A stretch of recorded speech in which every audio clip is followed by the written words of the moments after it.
ये प्रणाम निवेदन करता हूँ। एक जिज्ञासा थी महर्षि की, ये जो जिस संस्थानों को वेद और धर्म के मुताबिक चलना चाहिए उन संस्थानों में कोर्ट का हस्तक्षेप कितना उचित है? जैसे अभी सबरीमाला पे आया है और फिर ये जगन्नाथपुरी मंदिर पे भी आया है, तो वहाँ पे ये सारे संस्थान जितने हमारे हैं वो तो धर्म के मुताबिक और वेद के मुताबिक चलना चाहिए, तो अब अगर इस पे कोर्ट का हस्तक्षेप हो, इस पर एक बार। बहुत अच्छा है। ऐसा है कि थोड़ा धैर्यपूर्वक आपको सुनना होगा। अब ले लो भाई। अच्छा, थोड़ा धैर्यपूर्वक। क्या नाम है? परितोष मिश्रा नाम। कहाँ के? मिथिला क्षेत्र के हैं, दिल्ली में कार्यक्रम हुआ था। मिथिला में कहाँ के? जी, सीतामढ़ी। बढ़िया बैसू। आप ध्यानपूर्वक सुनिए।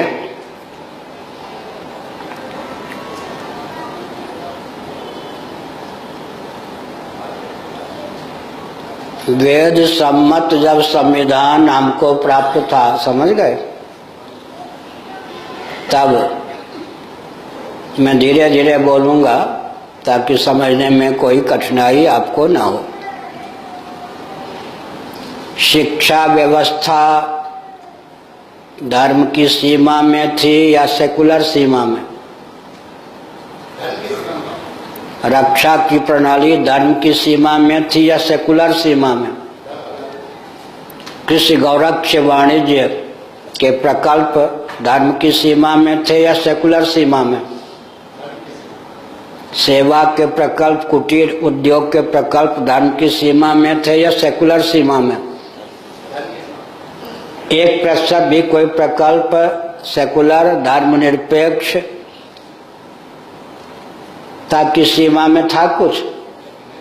यही ना। और सब प्रकार से उत्कर्ष भारत का था या नहीं? धर्म अर्थ काम मोक्ष चारों पुरुषार्थ की दृष्टि से पूर्ण उत्कर्ष भारत का था या नहीं? ये तो विश्व को मान्य हमारा इतिहास है। अब थोड़ा सुनिए। जो आप कह रहे हैं वो समस्या नहीं है, दृष्टिकोण थोड़ा समझिए। अंदर की जो कूटनीति है वो यह है कि जब तुम्हारी मनुस्मृति का संविधान शिक्षा, रक्षा, अर्थ, न्याय, विवाह, कृषि, गौरक्ष, वाणिज्य, सेवा, कुटीर उद्योग, लघु उद्योग सब पर लागू हो सकता था, तुम्हारा संविधान लागू हुआ। तो हमको जो प्राप्त संविधान है उसमें जितना तोड़ मरोड़ संशोधन परिवर्तन करना हो हम किए बिना नहीं रहेंगे। अब हमारा संविधान 1% भी धार्मिक क्षेत्र को, धर्म की विधा को कहीं टिकने नहीं देगा। उस समय सारा का सारा प्रकल्प धर्म की सीमा में था और सारा का सारा प्रकल्प भारत में सेकुलर सीमा में होगा। संघर्ष ये है, ध्यान रहे। उदाहरण लीजिए, आपने पुरी मंदिर को लेकर बात कही, सेवाएं समझ गए। सेवा करने वाले लगभग 9,000 हैं। पुरी में उनकी संख्या 9,000 है। 8 और 9 के लगभग 1,000। उसमें बाल बच्चे सब मिला के एक परिवार में 5 सदस्य मान के चलिए। समिति सरकार के द्वारा निर्मित है। उसमें मुख्य एडमिनिस्ट्रेटर, प्रशासक सरकार के द्वारा नियुक्त जो कमिश्नर रैंक के होते हैं या सचिव रैंक के, इधर सरकार है, इधर एक और मैं शंकराचार्य हूँ। 144 वर्षों तक श्री जगन्नाथ जी का दर्शन सुलभ नहीं था मूर्ति भंजकों के शासनकाल में।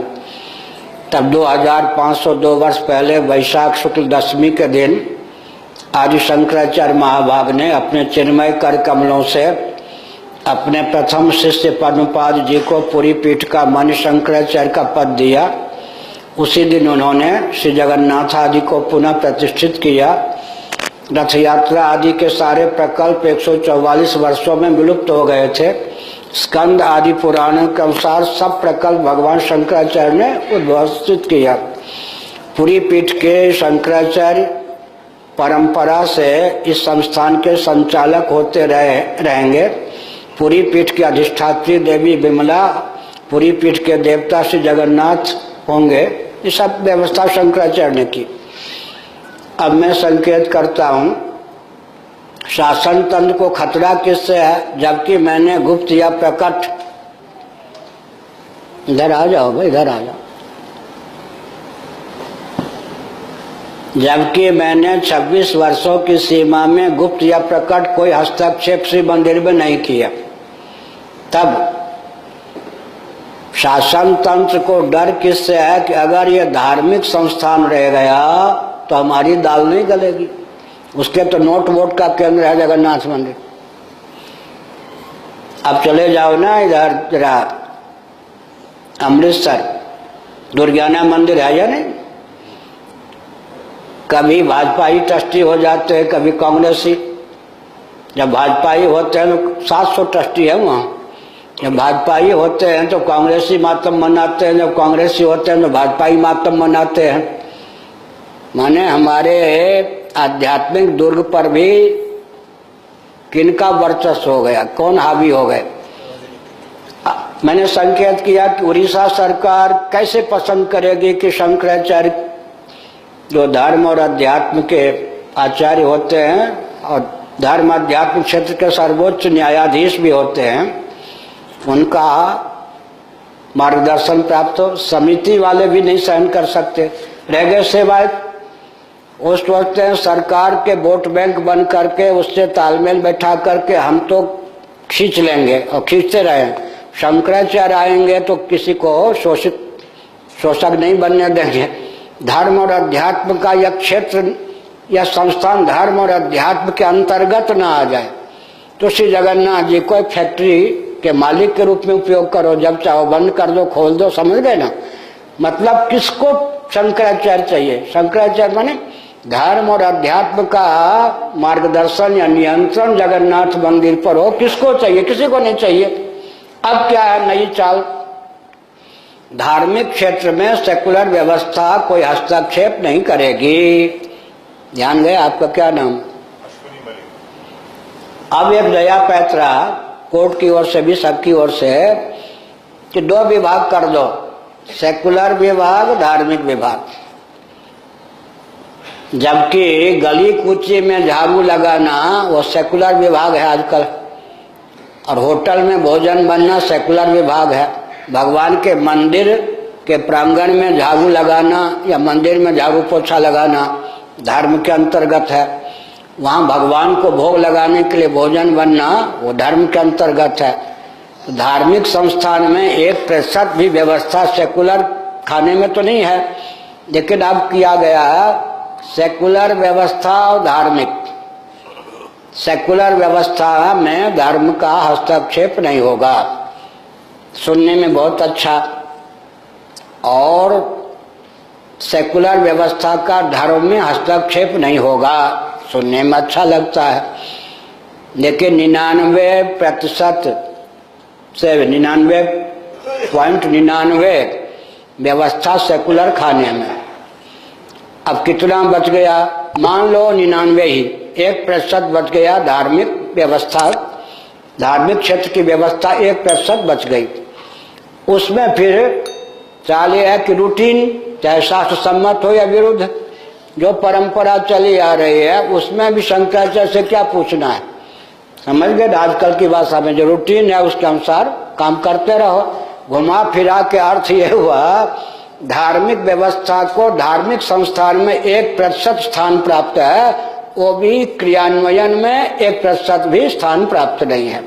शंकराचार्य जो होंगे अजय, जैसे कि एडवोकेट जनरल के समान, कभी कोई आवश्यकता पड़ी तो शंकराचार्य से पूछ लेंगे, मानना होगा मानेंगे, न मानना होगा उनकी राय नहीं मानेंगे।